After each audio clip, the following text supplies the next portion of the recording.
Ćao drugari, s obzirom da nam se bliže novogodišnji i božićni praznici, danas pravimo jednu božićnu čokoladnu cepanicu. Za to nam je potrebno 200 grama čokolade za kuvanje, jedno pakovanje Jaffa keksa, 2 kašike kakaa, 4 jaja, 4 kašike šećera, 1 vanilin šećer, brašno i 500 ml ukupno pavlake slatke. Od toga 200 ćemo koristiti za unutrašnji fil, 300 za spoljašnji. Prvo uzimamo jednu činiju i stavljamo 5 kašike brašna, znači vidite kroz cednjak da prosejemo brašno. Evo vidite što sam prosejao zato što ima ove grudvice. Onda dodajem kakao i sve lepo promešamo da se sjedini. Kad smo ovo lepo sjedinili, razbijamo 4 jaja u neku vanglicu i mikserom mutimo 1 minut. Nakon minuta dodajem šećer i vanilin šećer i mutim 2 minuta još. Evo ovako, znači penasto da bude i dodajem lagano brašno i kakao što smo umešali i mutimo. Onda uzimam pleh, kad sam umutio, stavljam papir za pečenje i sipam ove mase i varijačom razvucite svuda. Evo ovako i stavljamo u zagrejanu rernu na 180 stepeni da se peče. Dok se kora peče, uzimamo jafu da naseckamo na sitne komadiće. Evo ovako, znači da ne bude baš ni sitno ni krupno, neka sredina. Kad smo spremili jafu, sipamo 200 ml pavlake da umutimo. Pavlak umutimo dok se ne zgusne. I evo nakon nekih 2 minuta zgusnula se pavlaka, dodajem jafu i mutim još jedno minut 2. I evo pavlaku sam umutio, stavljam je u frižider još nekih 2-3 minuta i kora je gotova. Onda uzmite nakvasite neku krpu, kora je gotova, znači 10 minuta se pekla, vi je nekom čačkalicom probodite da vidite da li je pečena, ali 10 minuta je sasvim dovoljno za ovu koru. Onda uzmite koru, znači pažljivo i okrenite je ovako na krpu. Skinite pažljivo foliju i prekrite isto ovako malo mokrom krpom, znači izvadio sam iz pleha da bi se što pre oladila i vlažna krpa malo da ju da sočnost.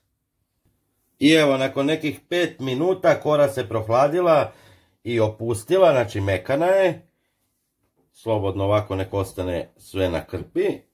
Uzimam varijaču i filujem preko. Kad ste nafilovali sve, lagano sa krpom ubacujete unutra i vrtite u krug.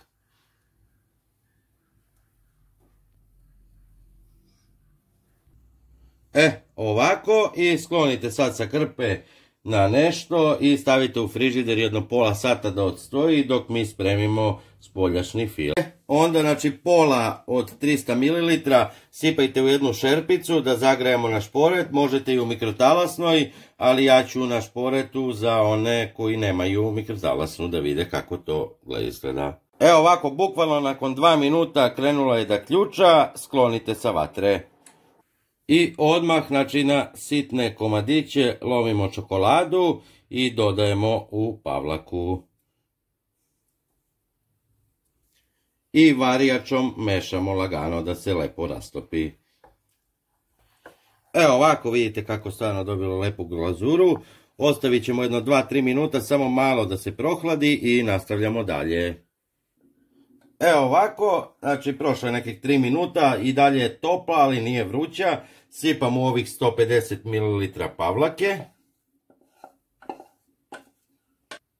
I uzimamo mikser i sve lepo mutimo.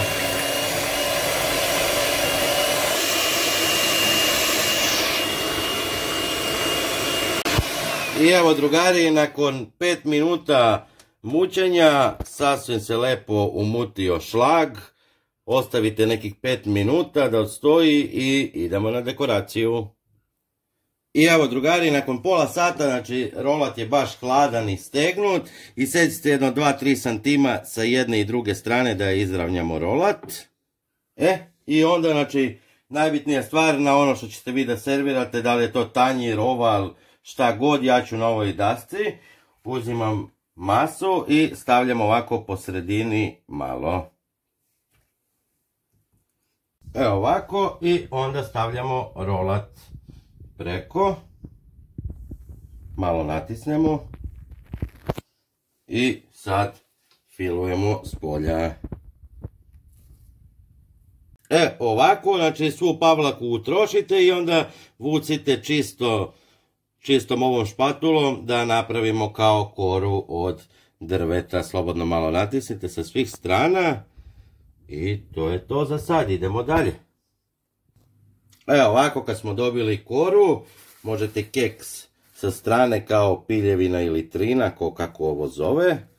I naravno da bi bila novogodišnja i božićna dekoracija, ja ću ove male ukrase iskoristiti da dekorišem.